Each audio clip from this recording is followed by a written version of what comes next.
दोस्तों आपने पिछले पार्ट में देखा होगा कि सैनजान ने उन लोगों के ऊपर अपनी गन को तान दिया होता है और उनसे कहने लगती है कि आज तुम्हें तुम्हारी गलती का इनाम मिलने वाला है। और हम देखते हैं कि सैनजान की बात सुनने के बाद वह सभी लोग वहां से भागने लग जाते हैं और वह बहुत ही ज़्यादा डर जाते हैं और कहने लगता है कि सिस्टर सैनजान हमें माफ़ कर दो, हमसे बहुत बड़ी गलती हो गई। और हम देखते हैं कि सैनजान उनकी बात सुनने के बाद उनसे कहती है कि अब तुम ये सब बहना बंद भी कर दो, अब तुम्हें भागने की ज़रूरत है। अगर तुम नहीं भागे तो तुम मेरी गोली के आगे मारे जाओगे, अगर तुम भागने में कामयाब रहे तो तुम आज़ाद हो सकते हो। और यह कहने के बाद सैनजान उन लोगों के पीछे जाने लगती है और वह बहुत ही ज़्यादा मुस्कुरा रही होती है।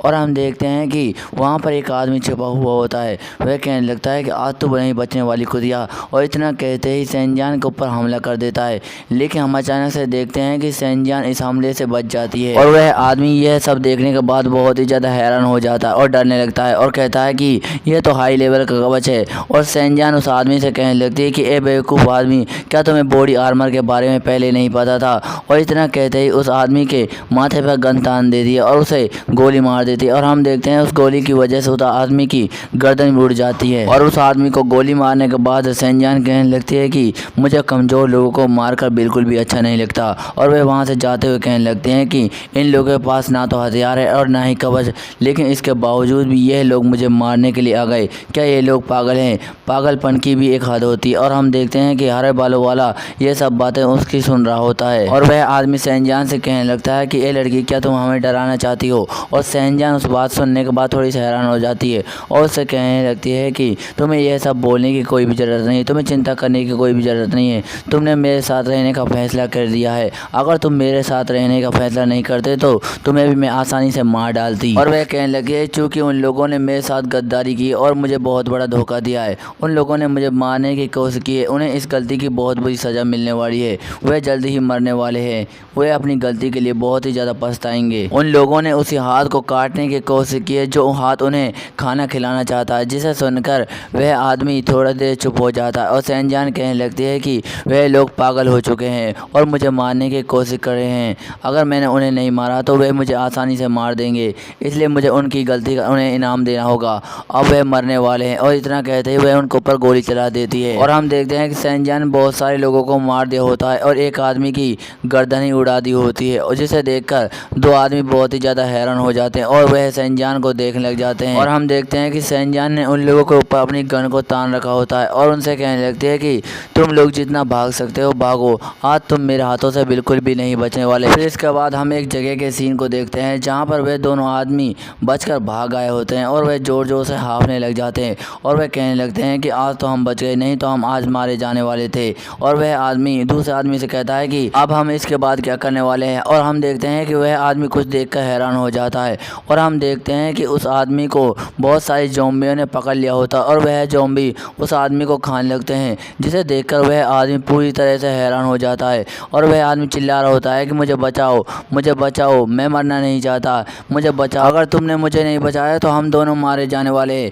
लेकिन हम देखते हैं कि वह आदमी बहुत ही ज़्यादा डरा हुआ होता है और वह पीछे हट रहा होता है और हम देखते हैं उसके पीछे एक ज़ॉम्बी आ जाता है और उस आदमी को भी यह बात महसूस हो जाती है और वह पूरी तरह से हैरान हो जाता है और वह पीछे मुड़ने के देखता है और हम देखते हैं कि उसके पीछे बहुत बड़ा ज़ॉम्बी होता है। और हम देखते हैं कि उस ज़ॉम्बी को देखने के बाद वह आदमी बहुत ही ज़्यादा घबराने लगता है और वह ज़ॉम्बी उस आदमी को देखते ही अपना बहुत बड़ा मुँह फाड़ लेता है, जिसे देखने के बाद वह आदमी कहता है कि आज तो मैं बिल्कुल भी नहीं बचने वाला। और हम देखते हैं कि वह ज़ॉम्बी उस आदमी को खा जाता है और वहाँ पर कुछ लोग उस आदमी को मरते हुए देख रहे होते हैं और वहाँ पर हरे बालों वाला बंदा भी होता है। वह कहने लगता है कि यह क्या चीज़ है, यह इतना बड़ा ज़ॉम्बी यहाँ पर कैसे आया, जब हम यहाँ पर आए तो यहाँ पर कोई भी ज़ॉम्बी नहीं था। और हम देखते हैं कि वह ज़ॉम्बी उनकी तरफ देखने लग जाता और वह आदमी कहता है कि यह क्या है, कि यह हमें मारना चाहता है। और हम देखते हैं कि वह ज़ॉम्बी वहाँ से जा रहा होता है और हम देखते हैं कि सैनजान भी उसको जाते हुए देखकर बहुत ही ज़्यादा मुस्कुरा रही होती है। और वहाँ पर कुछ आदमी कहने लगते हैं कि क्या वह जा रहा है, क्या वह हमें नहीं मारने वाला। और हम देखते हैं कि वहाँ पर एक पीले वाला बंदा कहता है कि अगर हम सैनजान का साथ नहीं देते तो हम यहाँ पर मरने ही वाले हैं, अगर हमने यहाँ से बचकर निकल भी जाते हैं तो यह ज़ॉम्बी हमें बिल्कुल भी नहीं छोड़ने वाले। तो इसका मतलब है कि हमें सैनजान का साथ देना ही होगा और हम यहाँ पर अच्छा खासा जीवन भी जी सकते हैं। जिसे सुनने के बाद वह दोनों लड़कियाँ घबरा जाती है और कहने लगती है क्या हम यहाँ से भाग नहीं सकते। और वह नकाब पहनी औरत कहने लगती है कि ऐसा बिल्कुल भी नहीं हो सकता। और हम देखते हैं कि उनकी बात सुनने सुनने के बाद सेंजान जोर जोर से हंसने लग जाती है और कहती है कि तुम्हें चिंता करने की कोई भी जरूरत नहीं है। अगर तुम लोग मेरे साथ काम करते हो या फिर हाथ मिला लेते हो तो तुम्हें डरने की कोई भी जरूरत नहीं। यह ज़ॉम्बी तुम्हें कुछ भी नहीं करने वाले और तुम पूरी तरह से आज़ाद हो। चाहे तुम तो यहाँ से जा भी सकते हो या फिर आ भी सकते हो। जिसे सुनने के बाद हरे बालों वाला बंदा कहता है, क्या तुम सच कह रही हो? ऐसा बिल्कुल भी नहीं हो सकता। यहाँ पर ज़ॉम्बी भरे पड़े हुए हैं और हमने उन ज़ॉम्बियों को अपनी आंखों से देखा। वह ज़ॉम्बी दीवारों के सहारे छुपे हुए होते हैं। अगर हमने तुम्हारे साथ विश्वासघात किया या फिर तुम्हें धोखा देकर यहाँ से भागने की कोशिश की तो हम मारे जाएंगे।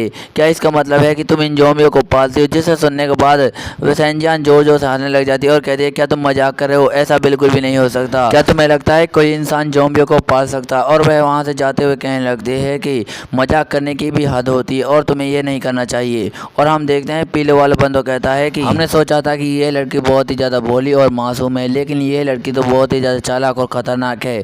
और वह हरे बाल वाला बंदा कहता है कि अगर हमने इस लड़की के साथ काम नहीं किया तो हम मारे जाएंगे।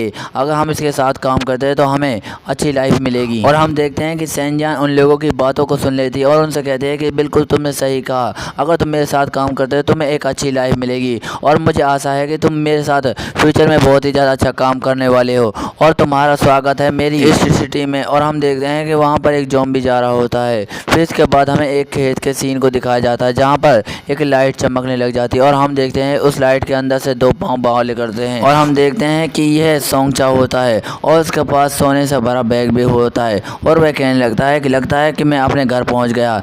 आखिरकार मैं उस वर्ल्ड पे आ ही गया। लेकिन मुझे लगता है कि अगर मैं इसी तरह से जगह जगह अपेयर होने लगा तो यह मेरे लिए बहुत ही ज़्यादा गड़बड़ की बात होगी। अगर मुझे इन कपड़ों में किसी ने देख लिया तो ये मेरे साथ बहुत बुरा होने वाला है। मुझे कोई छिपने की जगह देखनी होगी जहाँ से मैं आ सकूँ और जा भी सकूँ। इससे पहले मैं अपने कपड़ों को बदल लेता हूँ। और हम देखते हैं कि सोंगचाओ अपने बाप के पास आ जाता है और उससे कहने लगता है कि मैं आपके लिए एक नई दवाई लाया हूँ। और उसका बाप कहता है कि क्या तुम मेरे फेफड़ों के लिए कोई दवाई लाए हो? लेकिन यह दवाई मेरे लिए सही तो है ना? और इसके बाद हमें सोंगचाओ के बाप को नाम दिखाया जाता है और उसका नाम होता है सोंग विंजियान। और सोंगचाओ अपने बाप से कहने लगता है कि जिस कंपनी में मैं काम करता था उस कंपनी ने यह दवाई बनाई और यह दवाई पूरी तरह से सही है। उन लोगों ने इसे जानवरों पर एक्सपेरिमेंट कर देख लिया। ये दवाई पूरी तरह से सही है। और हम देखते हैं कि सोंगचाओ के हाथ में एक बहुत बड़ा इंजेक्शन होता है और हम देखते हैं ये वही इंजेक्शन होता है जो उस डॉक्टर से लाया होता है। और सोंगचाओ अपने बाप से कहने लगता है कि फादर यह दवाई बहुत ही ज़्यादा बढ़िया और स्ट्रॉन्ग भी है।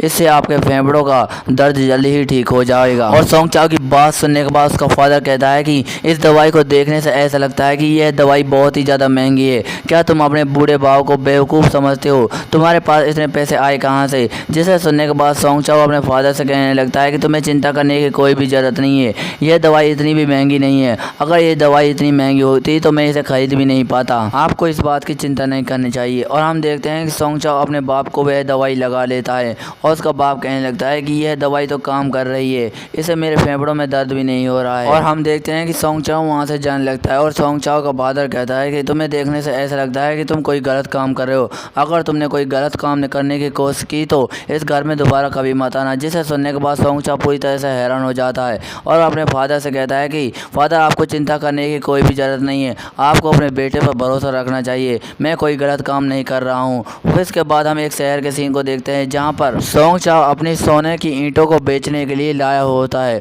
और हम देखते हैं कि उन सोने की ईंटों को देखकर वह बुढ़ा बहुत ही ज़्यादा हैरान हो जाता है और कहता है कि यह तो बहुत सारी सोने की ईंटें हैं। और सोंगचाओ कहता है कि यह कुल मिलाकर 6 सोने की ईंटें हैं। आप इनका प्राइस मुझे कैलकुलेट कर बताइए। और हम देखते हैं कि वह बुढ़ा उस सोने की ईंट को उठा लेता है और उसकी क्वालिटी चेक करने लग जाता है और अपने मन में कहता है कि यह तो बहुत ही ज़्यादा कमाल का सोना है। यह बच्चा इतनी कमाल की सोने की ईंटों को कहाँ से लाता है? और वह बुढ़ा सोंगचाओ से पूछने लग जाता है कि इन ईंटों की क्वालिटी तो बहुत ही ज़्यादा अच्छी है। छोटे भाई, क्या तुमने इन सोने की ईंटों के साथ छेड़छाड़ करने की कोई कोशिश की है?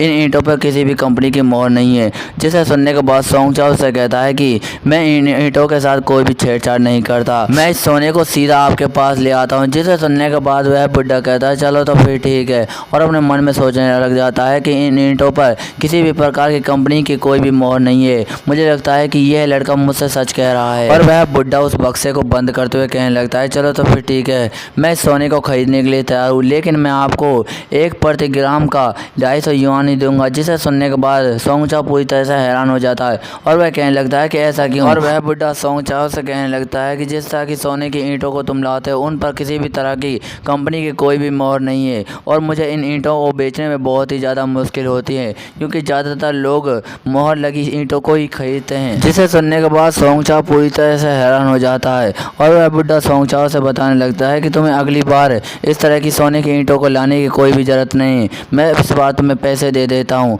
और हम देखते हैं कि वह बुढ़ा उसको पैसे देने लगता है और कहता है कि तुम्हारे पास पैसे आ गए होंगे। और सोंगचाओ उस पैसों को देखते हुए अपने मन में सोचने लग जाता है कि आज तो मेरे संग बहुत ही ज़्यादा बुरा हुआ, मुझे अगली बार कोई ऐसी चीज़ लानी होगी जिसे मैं आसानी से बेच सकूं। और उसके मन में एक आइडिया आता है और वह उस बुढ़े से कहने लगता है कि मिस्टर चाओ, क्या आप किसी कार डीलर को जानते हैं? जिसे सुनने के बाद वह बुढ़ा कहता है कार डीलर। और वह बुढ़ा कहने लगता है कि इस छोटे शहर में एक कार की कंपनी मिलना बहुत ही ज़्यादा मुश्किल है, लेकिन मैं तुम्हें एक जगह बता सकता हूँ जहाँ तुम्हें एक कार मिल जाएगी, मैं वहीं से अपनी कार को खरीद सकता हूँ। और वह बुढ़ा उसको एक कार देने लगता है और वह बुढ़ा सोंगचाओ से कहने लगता है कि तुम उस जगह पर जाकर अपने लिए एक अच्छी सी कार खरीद लो। और वह अपने मन में सोचने लग जाता है कि यह लड़का मेरे लिए बहुत ही ज़्यादा अच्छी क्वालिटी का सोना लाता है और मुझे उसे बेचने में बहुत ही ज़्यादा मुसीबत होती है। और यह जिस तरह की सोने की ईंटों को लाता है ऐसा लगता है कि ऐसे सोने की ईंटें पूरी दुनिया पर कहीं नहीं मिलती। मुझे लगता है कि इस लड़के के हाथों में बहुत बड़ा खजाना लगा है।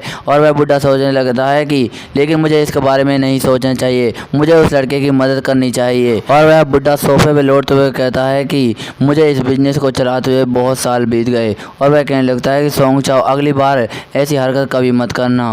और हम देखते हैं कि सोंगचाओ एक कार के शॉप में पहुंच गया होता है और वहां आने के बाद सोंगचाओ कहने लगता है कि मुझे आपसे एक कार खरीदनी। और हम देखते हैं कि वहां पर एक लड़की मैनेजर होती है, वह कहने लगती है कि ठीक है सर, आप मेरे पीछे आए और मुझे फॉलो करें, मैं आपको कुछ कार्स के मॉडल दिखा देती हूँ। और वह लड़की कहने लगती है कि मैं यहाँ के सेल्स मैनेजर वेंग जिया हूँ और आपसे मिलकर मुझे बहुत ही ज़्यादा अच्छा लगा मिस्टर सोंग। और हम देखते हैं कि वह लड़की सोंगचाओ को बहुत सारी कारें दिखाने लग जाती है और हम देखते हैं कि वहाँ पर बहुत सारी कारें होती हैं और वहाँ पर कुछ सुपर कार्स भी होती हैं। और वह लड़की सोंगचाओ से कहने लगती है कि सर हमारे पास बहुत सारे मॉडल्स हैं, क्या आप उनको खरीदना चाहते हैं? और हमारे पास तरह तरह के मॉडल्स भी मौजूद है और कुछ तो हमारे पास सुपर कार्स भी हैं और कुछ ऐसी कार भी हैं जिन्हें आप सड़क पर बिल्कुल भी नहीं देख सकते, क्या आप उनको खरीदना चाहते हैं? और वह लड़की सोंगचाओ से कहने लगती है सर क्या मैं जान सकती हूँ आप कितने रुपए की कार को खरीद सकते हैं? जिसे सुनने के बाद सोंगचाओ कहने लगता है कि क्या आप मेरे बजट को जानना चाहती हैं? चलो तो फिर ठीक है, मैं 1 मिलियन से ऊपर की कार को खरीदूंगा। जिसे सुनने के बाद वह लड़की बहुत ही ज़्यादा हैरान हो जाती है और उसके मुंह में से आवाज़ निकल जाती है। जिसे सुनने के बाद सोंगचाओ से कहता है क्या हुआ? और वह लड़की कहाँ से कहती है कुछ नहीं। और वह लड़की सोंगचाओ से कहती है कि सर आपके दिमाग में कोई मॉडल है जिसे आप देखना चाहेंगे? जिसे सुनने के बाद सोंगचाओ कहता है कि चलो हम देखते हैं। और हम देखते हैं कि सोंगचाओ के पास अचानक से एक कॉल आ जाता है और वह उस मैनेजर से कहता है कि मुझे माफ़ करना, मुझे आपसे सिर्फ 1 सेकंड चाहिए। और हम देखते हैं कि फ़ोन की दूसरी तरफ से आवाज़ आती है एक सॉन्ग। जिसे सुनने के बाद सोंगचाओ कहता है कि आप कौन बोल रही हैं? और हम देखते हैं कि फ़ोन की दूसरी तरफ 2 लड़कियां मौजूद होती है। वह कहने लगती है कि सोंगचाओ हम आपकी बहन की बहुत ही अच्छी दोस्त हैं, मेरे दोस्त का नाम है जुयू और मेरा नाम है जांग जियान। और वह लड़की कहने लगती है कि मुझे लगता है कि यह बात बताते हुए मुझे बहुत ही ज़्यादा डरना चाहिए, लेकिन मुझे आपको यह बात बता देनी चाहिए कि आपकी बहन के साथ कुछ बुरा होने वाला है। ऐसा लगता है कि आपकी बहन के साथ कुछ लोग गंदी हरकत करना चाहते हैं। जिसे सुनने के बाद सोंगचाओ पूरी तरह से हैरान हो जाता है और वह पूरी तरह से घबरा भी जाता है। और वह उन दोनों लड़कियों से कहता है कि आपका बहुत बहुत शुक्रिया कि आपने मुझे ये बात बताई। और इतना कहते हुए कॉल को काट देता है और अपनी मैनेजर को बुलाता है और कहता है कि मुझे आपसे कहना है। जिसे सुनने के बाद वह मैनेजर कहती है कि बोलो सर। और वह कहने लगता है कि आपके पास कोई ऐसी कार है जो बहुत ही ज़्यादा तेज़ दौड़ती हो और सामने आने वाली हर चीज़ को उड़ा सकती है? और हम देखते हैं कि सोंगचाओ एक कार को खरीद लेता है और उसे बहुत ही ज़्यादा तेज़ी से ले जा रहा होता है। और हम देखते हैं कि उसने रेंज रोवर कार को खरीदा होता है और सोंगचाओ उसे चलाते हुए कहता है कि दत्तेरी की मेरी बहन तुम चिंता मत करना, मैं जल्दी आ रहा हूँ। और हम देखते हैं कि सोंगचाओ उस लड़की की बातों को याद कर रहा होता है और उससे कहता है कि जाओयू मुझे तुम्हारी बातों बिल्कुल भी समझ नहीं आ रही, क्या तुम्हें बता सकते हो कि एग्जैक्टली हुआ क्या? जिसे सुनने के बाद वह लड़की बताने लगती है कि जिस हाई स्कूल में आपकी बहन पढ़ती है उस स्कूल में एक अमीर बाप की औलाद भी है और उसने कुछ दिनों पहले ही आपकी बहन को प्रपोज किया था, लेकिन उसका बहुत ही ज़्यादा बैकग्राउंड खराब था जिसकी वजह से आपकी बहन ने उसे रिजेक्ट कर दिया। लेकिन वह आदमी बहुत ही ज़्यादा बुरा है। उसने एक दिन आपकी बहन के दोस्त को बहुत ही ज़्यादा पैसे दिए और उसने कहा कि वह आपकी बहन को हमारे बताए हुए जगह पर ले आए और उसे बहुत ज़्यादा पैसा मिलेगा। और वह लड़का पैसों की लालच के चक्कर में आपकी बहन को उनके पास ले गया और वह हरे बाल वाली लड़की कहने लगती है कि उसने हमसे कहा था कि ना तो तुम्हें बताए और ना ही तुम्हारी फैमिली को, लेकिन हमें बहुत ही ज़्यादा बुरा लग रहा था जिसकी वजह से हमने तुम्हें यह बात बता दी। और हम देखते हैं कि सोंग चाओ को उनकी बातों सुनकर बहुत ही ज़्यादा गुस्सा आ रहा होता है। सोंग चाओ उस लड़की से कहता है कि जहांगीर, क्या तुम मुझे बता सकती हो कि वह लड़का मेरी बहन को कहाँ ले गया है? जिसे सुनने के बाद वह लड़की कहने लगती है कि मुझे एग्जैक्टली तो पता नहीं कि वह लोग आपकी बहन को कहाँ ले गया है, लेकिन मुझे लगता है कि वह लोग आपकी बहन को हेवनली होटल ले गए हैं। और हम देखते हैं कि सोंग चाओ ये बात सुनने के बाद अपनी कार को बड़ी तेज़ी के साथ उस होटल के पास ले आया होता है और उस होटल में घुस जाता है। और हम देखते हैं कि वहाँ पर एक लड़की वेटर होती है और वह कहने लगती है कि सर आपका स्वागत है, लेकिन आप यहाँ पर अंदर नहीं जा सकते। लेकिन हम देखते हैं कि सोंग चाओ उस लड़की की बात को नहीं सुनता और आगे जाने लगता है और वह कहने लगता है कि बहन तुम चिंता मत करना, मैं आ गया हूँ। और वह लड़की वेटर कह रही होती है कि सर आप अंदर नहीं जा सकते, अगर आप अंदर गए तो मेरी नौकरी खतरे में पड़ जाएगी। जिसे सुनने के बाद सोंग चाओ कहता है कि तुम्हारे साथ तो अच्छा ही होगा। और हम देखते हैं कि सोंग चाओ एक दरवाजे को जोर से खोलता है और वह कहने लगता है कि सोंग वेंगजू तुम कहाँ हो? और हम देखते हैं कि एक लड़का उसकी बहन की इज्जत को लूट रहा होता है और हम देखते हैं कि वह लड़की अपने भाई को देखकर रोने लग जाती है और कहते हैं कि भाई तुम यहाँ आ गए। और हम देखते हैं कि सोंग चाओ अपनी बहन की ये हालत देखने के बाद कहने लगता है कि वेंगजू मुझे बताओ कि यह लोग तुम्हारे साथ क्या करने की कोशिश कर रहे हैं। अगर इन लोगों ने तुम्हारे साथ कुछ भी गलत किया है तो मैं इन लोगों को यहाँ पर मार डालूंगा। और हम देखते हैं कि वहाँ पर बहुत सारे लोग होते हैं और वह लोग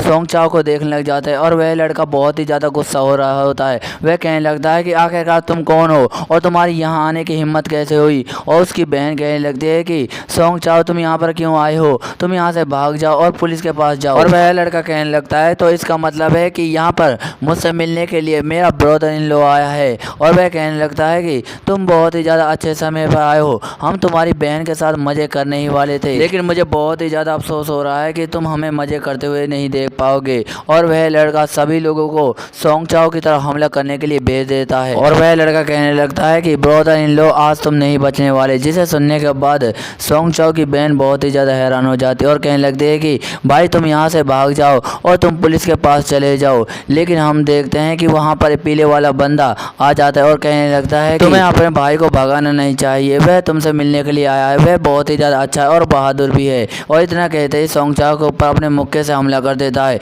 लेकिन हम देखते हैं कि सोंग चाओ उसके पास अपना मुक्का ले आया होता है और उसे एक जोरदार मुक्का मार देता है जिसकी वजह से उस आदमी की हालत ख़राब हो जाती है। और हम देखते हैं कि उस मुक्के की वजह से उसके दांत भी बाहर निकल जाते हैं और उसकी शक्ल भी ख़राब हो जाती है। जिसे देखने के बाद वह सभी लोग हैरान हो जाते हैं और सबसे ज़्यादा हैरान तो सोंग चाओ की बहन हो जाती है और सभी लोग सोंग चाओ के ऊपर हमला कर देता है। लेकिन सोंग चाओ अपने मन में कहने लगता है कि ये लोग तो बहुत ही ज़्यादा स्लो हैं, क्या ये लोग मेरा मजाक उड़ाना चाहते हैं, ये इस तरह से हमला नहीं कर सकते। और सोंग चाओ उन पर हमला करते हुए कहने लगता है कि यह लोग मुझ पर हमला करते हुए बहुत ही ज़्यादा ओपनिंग दे रहे हैं जिसकी वजह से मैं इन लोगों के ऊपर हमला कर सकता हूँ और ये लोग बहुत ही ज़्यादा कमज़ोर है क्योंकि मैंने जेनेटिक इंजेक्शन लिया हुआ है। और हम देखते हैं कि जो लड़का सोंग चाओ की बहन के साथ इज्जत लूटने की कोशिश कर रहा था वह कहता है कि मुझे माफ़ कर दो। जिसे सुनने के बाद सोंग चाओ बहुत ही ज़्यादा गुस्सा हो जाता है और कहता है कि तुमने जो कहा वह ठीक से मैंने सुना नहीं, क्या तुम मुझे